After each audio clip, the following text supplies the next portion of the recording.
good morning, good afternoon, good evening. You're listening to the Thai Expat Daily Show. I'm your host Kieran Mack and thanks for tuning in. Don't forget to like this video if you're watching us on YouTube and please do subscribe. We are also available on Apple Podcasts, Spotify, Amazon Music and a host of other podcast players. Now that that's all done, let's jump into today's show.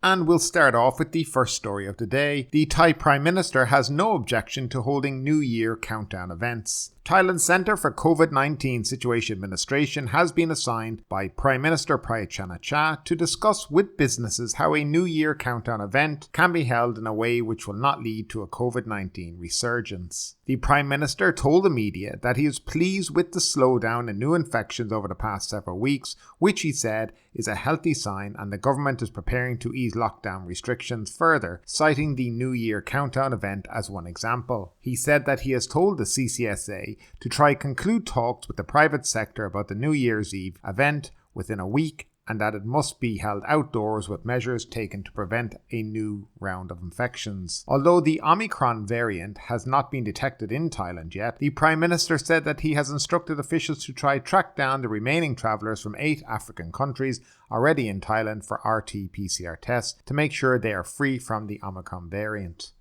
So it looks like we may be having a New Year's Eve event. It won't be Lisa from Blackpink or Miss Buccelli, who seems to have disappeared from all talk and headline events. Unfortunately, that seemed to have been a complete nonsense from the government as usual. In relation to the infections and the declining numbers, now it is worth noting that the number of tests have completely declined as well at the same time. And what has been going on and something I have noticed is people who are positive from COVID have found out basically from self-testing at home using these rapid antigen test kits. And they're not reporting themselves to authorities because, well, we know what happens when you do report yourself to authorities. You're locked up in a field hospital or thrown in a hospital and, told to stay there for 10 to 14 days basically in quarantine. And people don't want to go through that. So a lot of people are just not reporting it themselves. They're just staying at home. They're testing themselves every day. And as soon as they get a few days of negative results, then they go back on and get on with it, which is really probably the way we need to go eventually when it comes to all of this. But I am happy to see that there will be some New Year's Eve events. I'll be interested to see how they'll be organized, and hopefully they won't be like the Pattaya Music Festival where people are all sitting down with a 1.5 meter distance around them, not being allowed to dance or actually have any fun. So let's hope that there will be a New Year's Eve event with some fun involved in it too. And while we're on the subject of New Year's Eve, what will you be doing in your country for New Year's Eve? Where do you celebrate? Is there something you do every year that's special to you? I'd love to know all about it down in the comment section. And next up, illegal border crossers caught in Chiang Mai. 15 more job seekers and 2 guides from Myanmar were arrested after they crossed the border into Thailand in Fang district shortly before dawn on Saturday. A patrol from the Pham Muang Task Force spotted a group of 11 men and 4 women walking along the border in Tambon Mae Nong around 5:30 a.m. and stopped them for questioning. Soldiers also found 69 speed pills hidden in a shoulder bag of one of the guides. During questioning, the migrants told the arresting officers that they had crossed the border to get work in Thailand.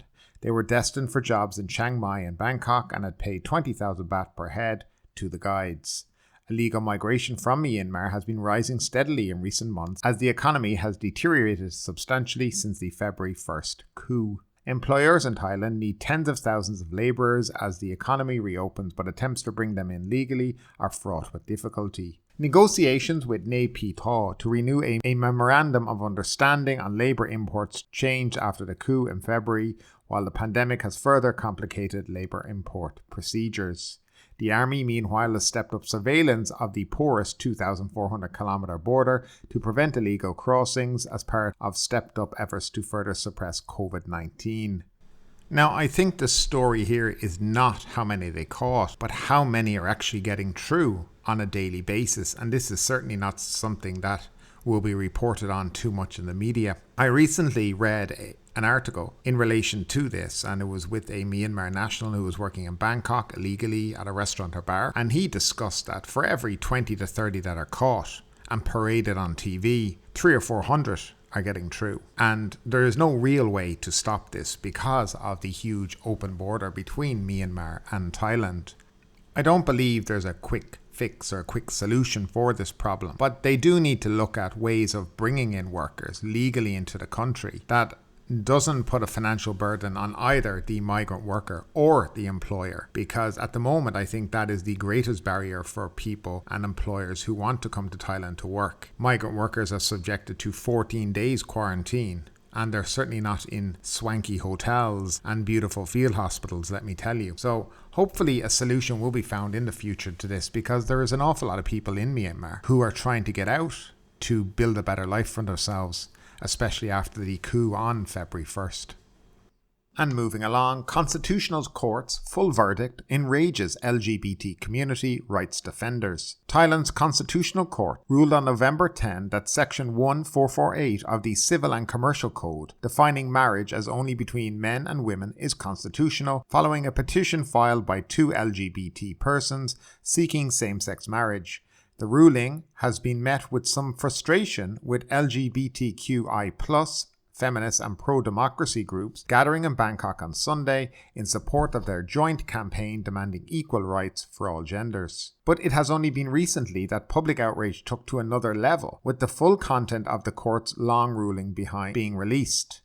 A lot of phrases in the text are being deemed by some as sexist, politically incorrect, and even demeaning, prompting a much louder outcry on social media, with the Thai language hashtag translated as "The Constitutional Court is Sexist" top trending on Twitter since last night. The 12-page ruling notes that marriage is when a man and a woman are willing to live together, build a husband and wife relationship to reproduce their offspring under the morals, traditions, religion, and the law of each society. Marriage is therefore reserved for only a man and a woman. Other parts of the verdict also mention that members of the LGBTQIA+ community cannot reproduce, as it is against nature, and that people of those communities are no different to other animals with strange behaviours or physical features. Human rights lawyer and advocate against domestic violence, Kunbuseyapa, tweeted, "When prejudiced feelings or beliefs move into the realm of behaviour, the result is discrimination, which denies to individuals or groups of people equality of treatment." Hashtag "The Constitutional Court is Sexist" is clear evidence of institutionalized discrimination. Last year, the Cabinet approved the Civil Partnership Bill and amendments to the Civil and Commercial Code, both of which aim to legalize same-sex partnerships but not marriage. However, the bill hasn't yet passed by Parliament and has already attracted some criticism, which claims the bill does not ensure the same rights as those enjoyed by heterosexual married couples and those not recognise engagements between same-sex couples. And next up, Pattaya quenches its thirst. The alcohol ban was lifted in Pattaya on Friday, a move hailed by tourism-related businesses that had complained that they lost 60% of their income in what was already a lukewarm market. The Provincial Communicable Disease Committee issued an order on Friday stating that restaurants and hotel eateries with a Safety and Health Administration SHA+ certificate located in blue zone areas are allowed to sell alcohol while adopting preventative measures in a COVID-free setting. The available hours are limited to 11 a.m. to 2 p.m. and 5 p.m. to 11 p.m. The acting president of the Chonburi Tourism Council said the province's blue zone was reporting less than 100 daily infections. In contrast, Bangkok had more than 700 cases per day and Phuket more than 100. Both are allowed to serve alcohol to guests.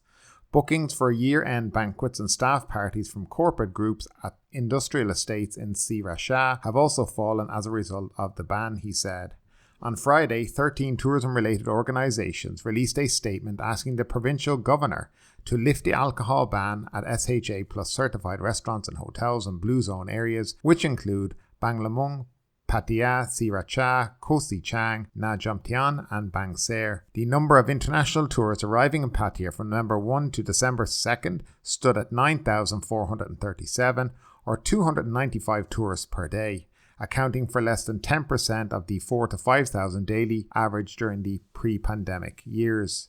Tourist alcohol consumption in Pattaya averaged 500,000 baht per day prior to the pandemic. Without alcohol sales in hotel outlets and restaurant, operators said they had lost almost 60% of their revenue. Mr. Tanet said most operators also raised concerns about discrimination as convenience stores, particularly big chain stores, can sell alcoholic beverages as normal to tourists. He said the country's reopening hasn't helped hoteliers much as most tourists under the Test and Go scheme spend just one night in a hotel in order to obtain a COVID-19 test result. Many have families or businesses in Thailand with their own homes. Hotels in Pattaya had around 9,000 room nights booked, which is inadequate to shore up business, said Pisut Seku, president of the Thai Hotel Association's Eastern Chapter. He said operators are losing hope as the peak season progresses, with major markets like Russia, India and China only expected to arrive next year, while European countries are battling new waves of the virus. So that is a little bit of good news for Pattaya. So it'll only be restaurants and hotels that have the SHA Plus certification, which means that they've got the SHA already, which means they've passed certain standards set by the Tourism Authority of Thailand, and 70% then of all their staff are fully vaccinated. So it won't be everybody, and certainly won't mean bars will be open or clubs, etc. Though in Phuket they seem to be. What basically might happen is you might see an awful lot of people now and bars rushing to become restaurants, or they've already become restaurants and they're ready to start serving alcohol. I think you'll see that a lot more, and hopefully it'll bring a bit more life to Pattaya and a little more income to people. It's interesting is that a day ago they were talking about not opening up anything until well past January 16th. And then the next day they're talking about completely different. But it just goes to show that the people stopping them from opening is the provincial government and not the head government, in Bangkok. That it's the provincial government. Because I also read that Chiang Mai will soon allow the very same alcohol beverages to be served in restaurants and hotels that are SHA Plus certified. It is the governors of these provinces that are now stopping people and businesses from reopening and serving alcohol, not the central government, because Phuket went out on their own and they did it because their governor lifted the ban. The same with Bangkok. It was the Bangkok governor that lifted the ban. So these guys have the power to do it. But for some reason they decided not to. But I think it's a positive step for all these blue zone areas. And I think the likes of Pattaya needs to have a certain amount of life to it in order to attract people. Because, if you're looking at the numbers, 295 international tourists a day. That's nothing. That's ridiculous. My hometown in the middle of Ireland gets more than that. Most people wouldn't be able to even find it. So it just shows how little people are coming to the area.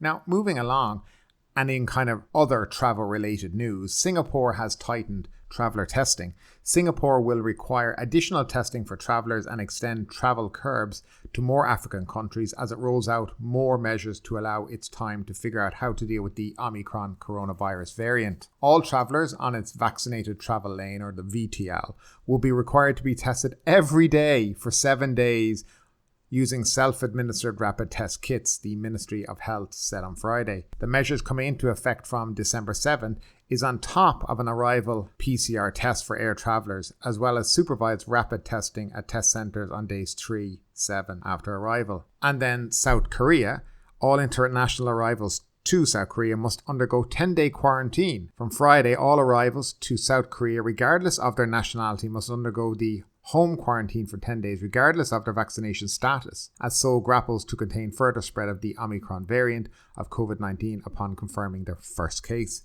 As you can see elsewhere around Asia, everybody's in fear of this Omicron variant, which we know very little about, and there's very little information about it. But suddenly it's the shutting down of borders, it's quarantine on arrival. Singapore is ridiculous. You have to do a test every single day. Come on. What good is that going to do to anybody, apart from make some companies a lot of money? It is really ridiculous how quickly the world has got into a panic over something they don't know anything about. We know we have COVID already. We know we have vaccines. We know we have testing. We know how COVID spreads. And I don't get this huge panic right now. Now, in fairness to Thailand, they haven't really been panicking that much. I think they're seeing how things are panning out around the world. And as long as they don't have a case of it here, they'll continue to kind of have this more relaxed attitude towards it. But who knows what's going on right now? I see in America as well now, you require a PCR test 24 hours before you arrive if you're, flying to America. That's basically a ban. It's very hard to get a PCR test result, do your test, get your result within 24 hours, and then also head to the airport and fly. It's quite difficult to do that. That's why a lot of countries say 72 hours. This to me, and in America, seems like it's very much like a ban on international travel without being a ban. I see also in my own country of Ireland now you have to have a PCR test to enter, or a rapid antigen test within 48 hours. So they've given kind of two options with that, which is kind of reasonable, but still I think a little over the top, a huge overreaction to something we know very, very little about.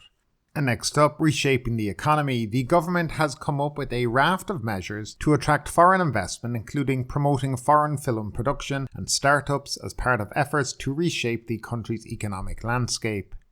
Speaking after chairing a meeting of the Centre for Economic Situation Administration, the CESA, on Friday, Prime Minister Prayut Chan-o-cha said attendees approved measures aimed at reshaping the country through the development of soft power to create opportunities for further economic value.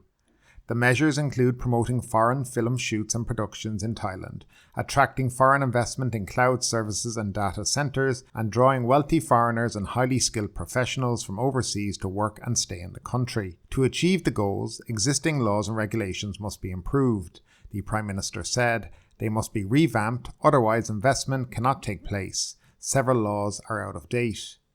If we want to reshape the country, we need to act on several fronts, General Prayut added. We cannot stick to the old ways in a borderless world. We have to quickly take advantage of every opportunity. He said the meeting discussed investment in cloud computing services and big data systems in Thailand, and that the government must find measures to clear obstacles faced by businesses.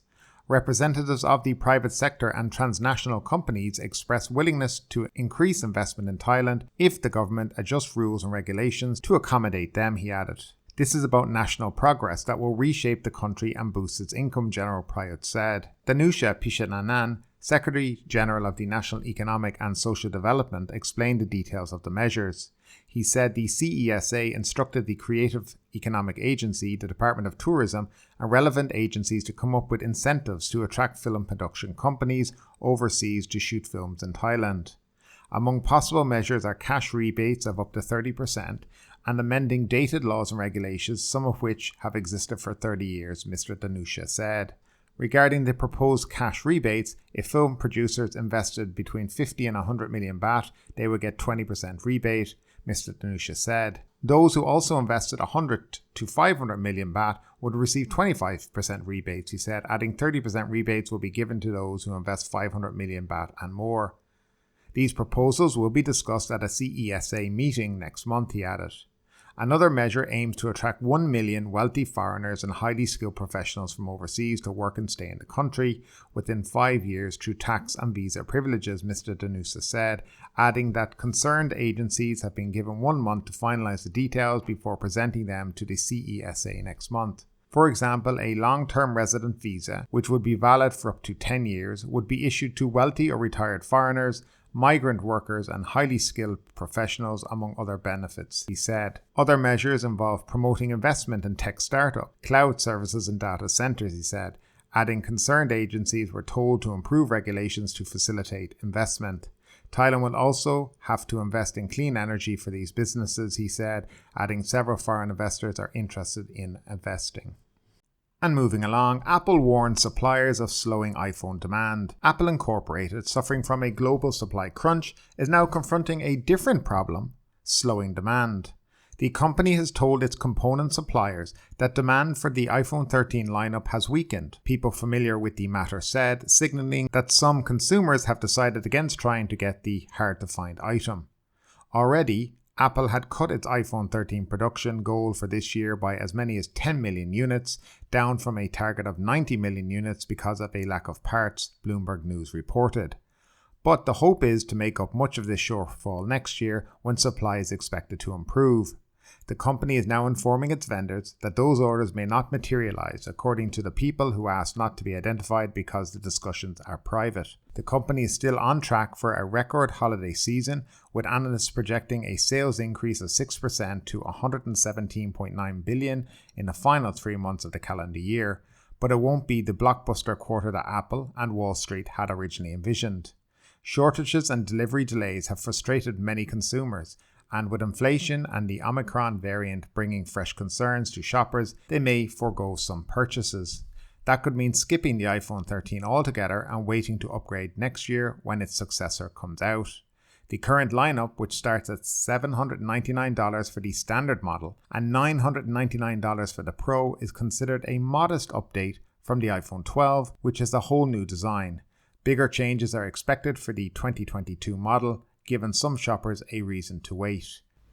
And just a little bit of information in relation to the top brands here in Thailand. Currently, or as in October it was the last time I saw an actual report on this, the top selling phone was Xiaomi, followed by Oppo, Samsung, Vivo, and then Realme. So iPhone wasn't even in the top 5 brands that were bought in Thailand this year. Maybe a lot to do with the pandemic as well, and a lot of unemployment played all into that too, so people just couldn't afford to buy phones. But they are the top 5 brands in Thailand. And finally, the Phuket news. Phuket marks 78 new COVID cases, no new deaths. The latest Phuket Provincial Public Health Office Daily COVID Situation Report has marked 78 new local infections confirmed across the island yesterday, bringing the total number of people recognised as infected with COVID-19 in Phuket since April 3rd to 18,069. African tourists in Phuket found face tests. Just one day after the announcement that officials were tracking down tourists who had arrived in Phuket from South Africa and Namibia in the hope of preventing the spread of the Omicron variant of COVID-19 across the island, Phuket Immigration Chief today confirmed that officers had located all but one of the tourists. Phuket Airport under fire for delaying noise pollution compensation payouts. The Phuket branch of Airports of Thailand, which operates Phuket International Airport, has insisted that it is not ignoring or delaying compensation owed to local residents in the area over noise pollution. And finally, Phuket splashes out 113 million baht on Shillong Bay projects. The Phuket provincial government has been approved to spend more than 298 million on local development projects, including 113 million baht on 2 projects supporting marine tourism in Shillong Bay. One of the projects is for more than 44 million baht to be spent on installing mooring buoys in Shillong Bay. But ultimately, with this story or anything else that stood out to you today, I'd love to know your thoughts in the comments down below. Because yes, this is a news show, but it's also a conversation. Now keep that conversation going. Make sure you like this video, subscribe to the channel, share the video, and do all the good stuff that does help that YouTube algorithm. But ultimately, my name is Kieran Mack. You've been listening to the Thai Expat Daily Show, and we will see you next time.